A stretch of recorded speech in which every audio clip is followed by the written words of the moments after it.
안녕하세요. 이동일 목사와 함께하는 매일 성경 큐티 시간입니다. 오늘 우리가 함께 나눌 본문은 시편 성경 14편 1절에서 7절 말씀입니다.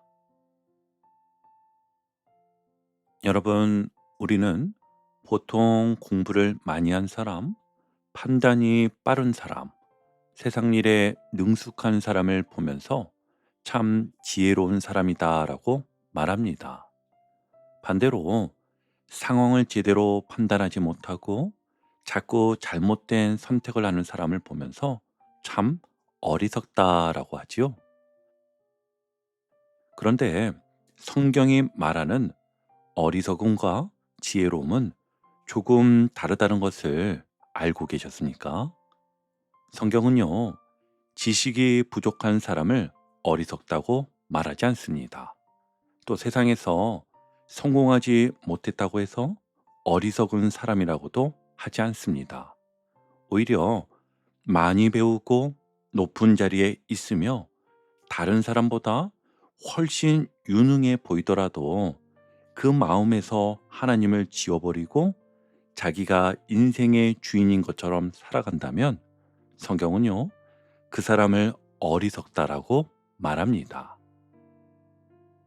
반대로 현실이 어렵고 가진 것이 많지 않아도 하나님을 찾고 하나님을 피난처로 삼는 그 사람을 성경은 지혜로운 사람이라고 말씀하지요. 어제 살펴본 시편 13편에서 다윗은 하나님께서 자신을 잊으신 것처럼 느껴지는 깊은 어둠 속에 있었습니다. 어느 때까지이니까 라고 부르짖었지요. 그리고 결국 마지막에는 오직 주의 사랑을 의지하며 하나님을 찬송하겠다고 고백하였습니다. 오늘 시편 14편은요, 그 고백에 이어 우리에게 한 가지 중요한 질문을 던져주는데요. 하나님이 보이지 않고 하나님께서 아무 일도 하지 않으시는 것처럼 느껴질 때 우리는 어떤 결론을 내리며 살아갈 것인가 라는 질문입니다. 상황만 바라보며 하나님은 계시지 않는다라고 살아갈 것인가? 아니면 보이지 않아도 살아계신 하나님을 찾으며 그분을 피난처로 삼을 것인가? 오늘 말씀을 통해 하나님께서 어리석음과 지혜로움을 어떻게 구별하시는지 우리 함께 살펴보겠습니다. 자, 먼저 1절을 함께 보시면 어리석은 자는 그의 마음에 이르기를 하나님이 없다 하는도다. 그들은 부패하고 그 행실이 가증하니 선을 행하는 자가 없도다. 아멘. 앞서 나눈 바와 같이 여기서 어리석은 자는 머리가 나쁘거나 배우지 못한 사람을 뜻하는 것이 아니라 하나님이 분명히 계시는데도 마음에서 하나님을 밀어내고 하나님이 없는 것처럼 판단하고 행동하는 사람을 말합니다. 그러니까 입으로 하나님은 없다라고 말하는 사람만이 아니에요. 입으로는 하나님을 믿는다고 하면서도 중요한 순간마다 하나님의 뜻은 묻지 않고 내 욕심과 편리함만 따라간다면 그 사람도 똑같이 하나님이 없이 살아가는 겁니다. 예를 들어 볼게요. 회사에서 인정받기 위해 동료가 수고한 일을 내 공로처럼 말하고 가정에서 내 감정만 중요하게 여기며 배우자와 자녀가 받은 상처에는 무관심하다든지 또 교회에서도 하나님의 뜻보다 내 주장과 내 자존심을 앞세우며 경제적으로 어렵다는 이유로 지금은 정직을 지킬 형편이 아니다라고 생각하며 당장의 이익을 위해 양심을 접어들 때도 있습니다. 그런데 그 순간요, 우리의 입술은 하나님을 부르지만 우리의 선택은 이렇게 말하는 셈입니다. 이 문제에서는 하나님이 안 계셔도 됩니다. 이번만큼은 제가 주인이 되겠습니다. 여러분, 이것이 성경이 말하는 어리석음입니다. 하나님을 마음에서 밀어내면 그 자리가 비어 있는 채로 남아 있을 것 같나요? 그렇지 않습니다. 곧바로 그 자리에 내가 들어가집니다. 그래서 내 감정이 기준이 되고 내 이익이 옳고 그름의 기준이 되며 나에게 유리하면 좋은 일이고 나에게 불리하면 나쁜 일이라고 판단하게 되는 것이지요. 1절을 다시 한번 잘 보세요. 하나님이 없다고 하는 마음이 부패하고 가증한 행실로 이어진다고 말씀합니다. 마음에서 하나님을 지워버린 결과가 삶에 그대로 나타나는 것입니다. 내가 원하는 것을 얻기 위해 다른 사람이 상처받아도 괜찮다고 여기고 내가 편해지기 위해 약한 사람에게 무거운 짐을 떠넘기며 내 성공을 위해 수단과 방법을 가리지 않게 됩니다. 그러나 계속해서 2절을 보시면 아주 놀라운 장면이 나오는데요. 사람은 땅에서 하나님이 없다라고 결론을 내리는데 그 순간 하나님께서는 하늘에서 사람을 굽어보고 계십니다. 같이 한번 볼게요. 여호와께서 하늘에서 인생을 굽어 살피사 지각이 있어 하나님을 찾는 자가 있는가 보려 하신즉 아멘. 사람은 하나님이 보이지 않는다고 말하지만 하나님께서는 사람을 보고 계십니다.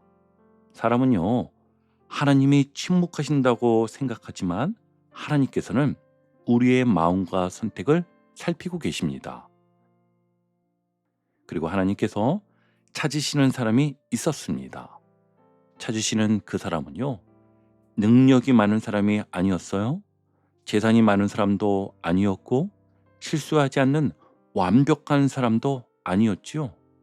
찾으시는 그 사람은 바로 지각이 있어 하나님을 찾는 자였습니다. 성경에서 지혜로운 사람은 모든 답을 알고 있는 사람이 아니잖아요. 답을 알 수 없을 때 하나님을 찾는 사람이 지혜로운 자입니다.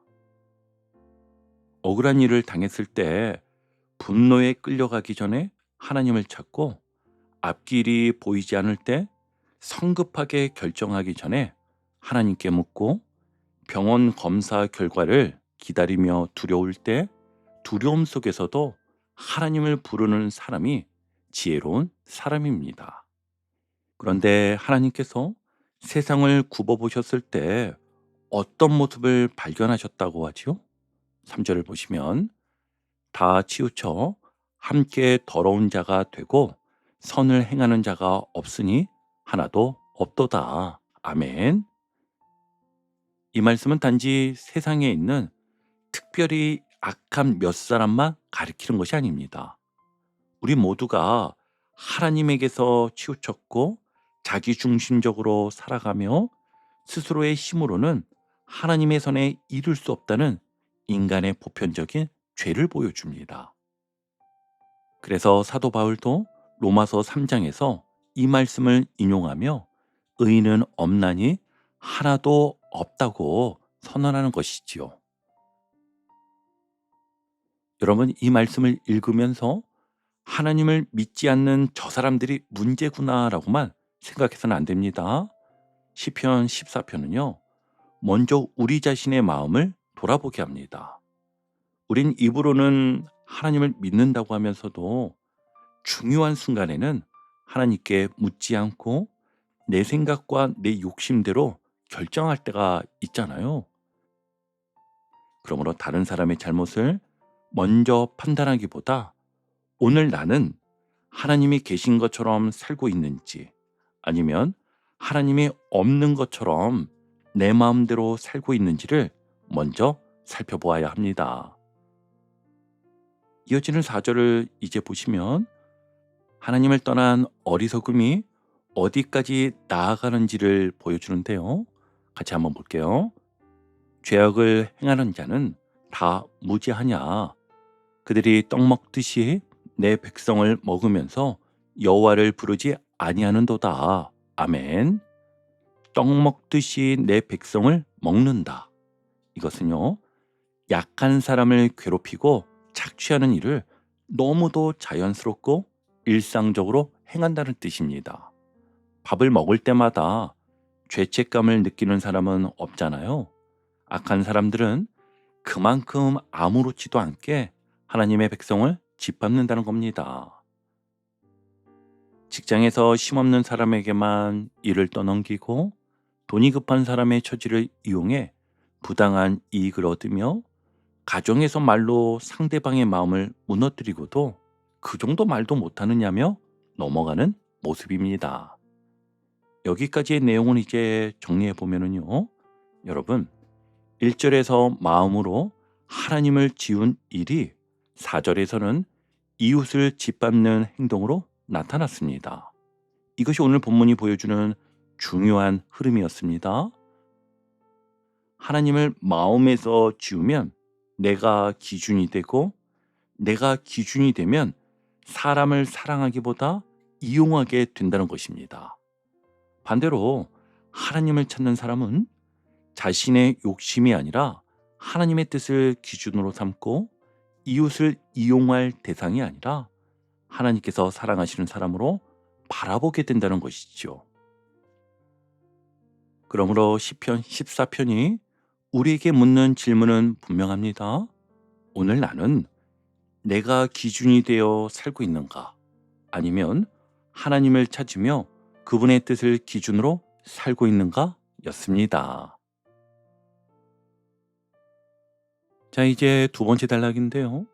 여기서부터 분위기가 갑자기 달라집니다.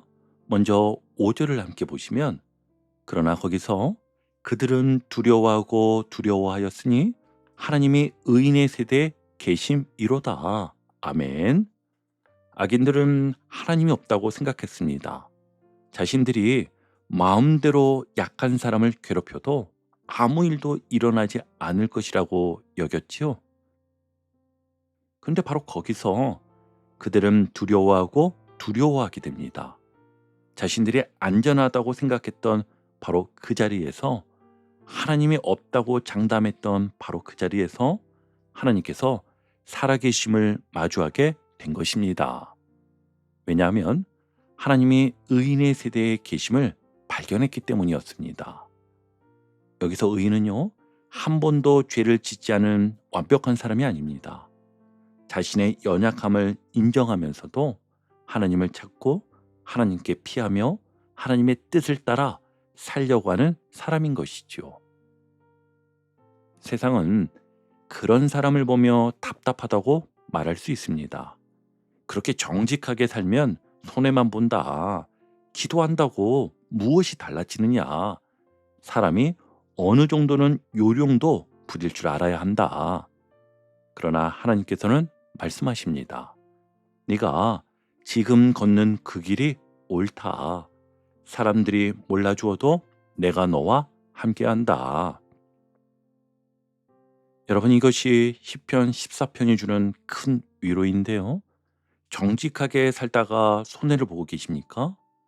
관계를 지키려고 먼저 사과했는데도 상대방의 마음을 알아주지 않습니까?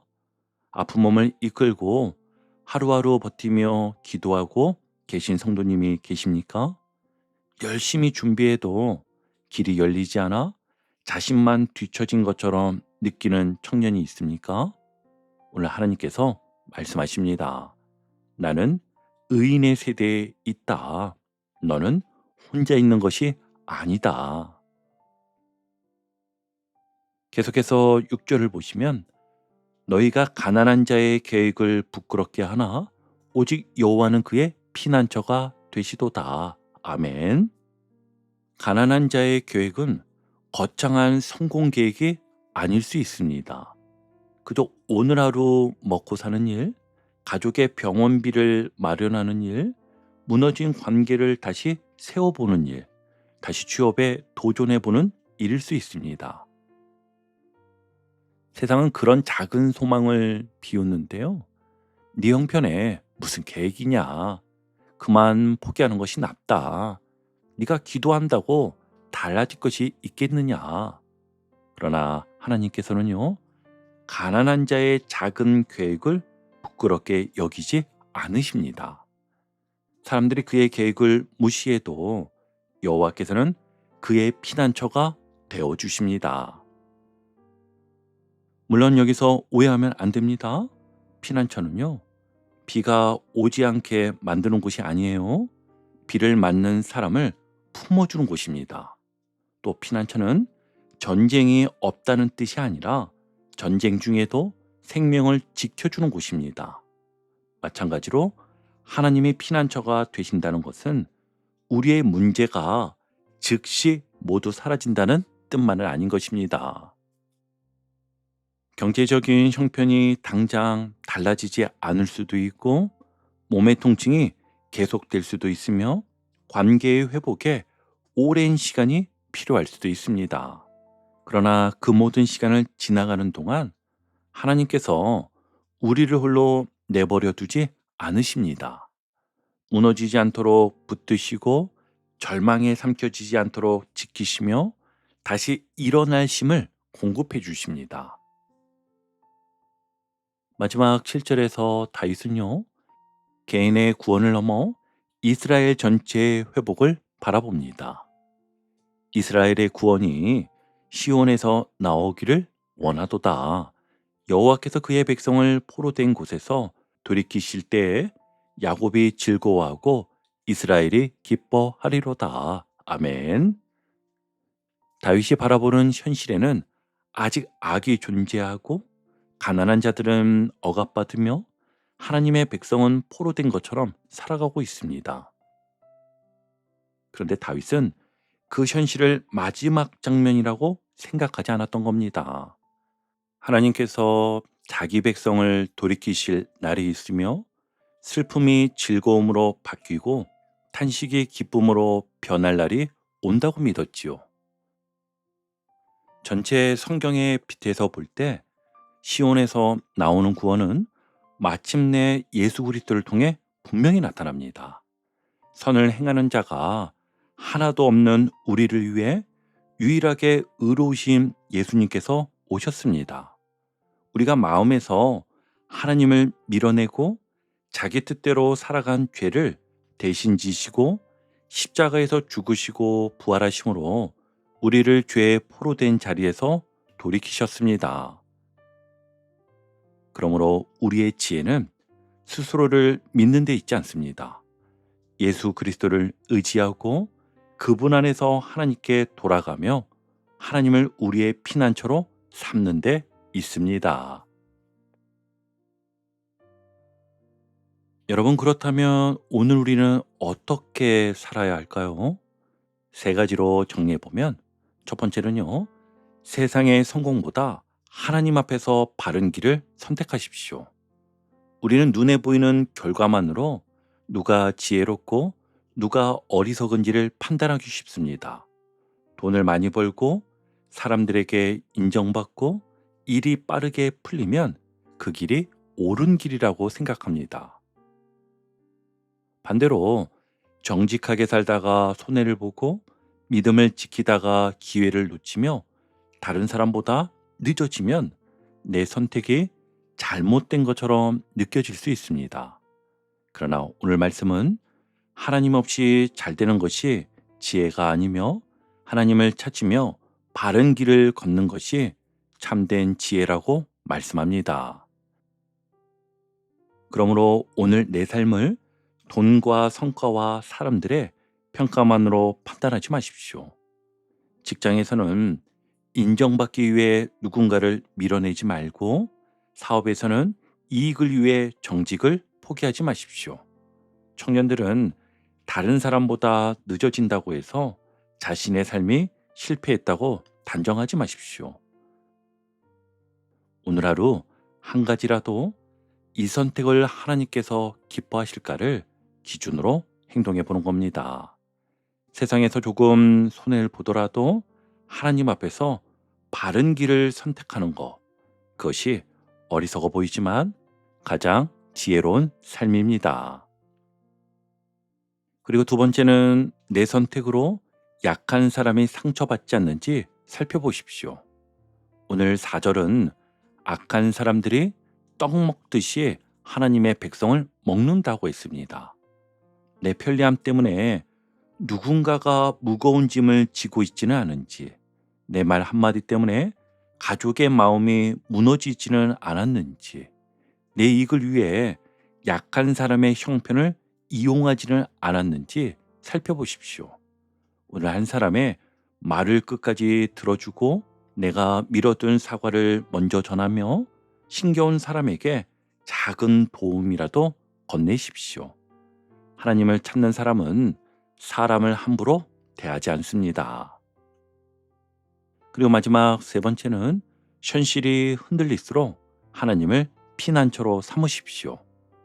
통장 잔액이 줄어들 때, 몸의 통증이 심해질 때, 관계가 뜻대로 풀리지 않을 때, 또 청년의 앞길이 막혀 보일 때 하나님이 나를 버리셨다라고 결론 내리지 마십시오. 오히려 그때도 하나님을 찾으십시오. 말씀이 눈에 들어오지 않아도 한 절을 붙들고 긴 기도가 나오지 않아도 하나님 저를 붙들어 주십시오라고 기도하십시오. 오늘 하루를 살아내는 힘은 모든 문제가 해결되었다는 확신에서 오는 것이 아닙니다. 문제가 남아 있어도 하나님께서 나와 함께 계신다는 믿음에서 옵니다. 여러분, 오늘 시편 14편은 우리에게 분명히 말씀합니다. 하나님이 없는 것처럼 살아가는 것이 어리석음이고, 어려움 속에서도 하나님을 찾는 것이 지혜입니다. 세상은 내 힘을 믿으라고 말하지만 내 힘은 변합니다. 돈도 변하고 건강도 변하며 사람의 마음과 형편도 변합니다. 그러나 하나님은 변하지 않으십니다. 사람들이 우리의 믿음을 부끄럽게 여기고 우리의 작은 소망을 비웃는다 해도 여호와께서는 우리의 피난처가 되어 주십니다. 오늘도 마음에서 하나님을 지워버리지 마십시오. 모든 선택의 중심에 하나님을 모십시오. 그리고 이렇게 고백하며 하루를 시작하시기 바랍니다. 하나님, 저는 제 생각만 믿지 않겠습니다. 오늘도 주님을 찾겠습니다. 주님을 나의 피난처로 삼겠습니다. 그렇게 하나님을 찾으며 살아가는 여러분의 오늘이 세상이 보기에는 미련해 보여도 하나님 앞에서는 가장 지혜로운 하루가 되기를 주님의 이름으로 축복합니다. 아멘. 오늘도 복음의 기쁨과 확신으로 승리하는 하루 되시길 축복합니다. 함께 해주셔서 감사합니다. 내일 큐티 시간에 다시 뵙겠습니다.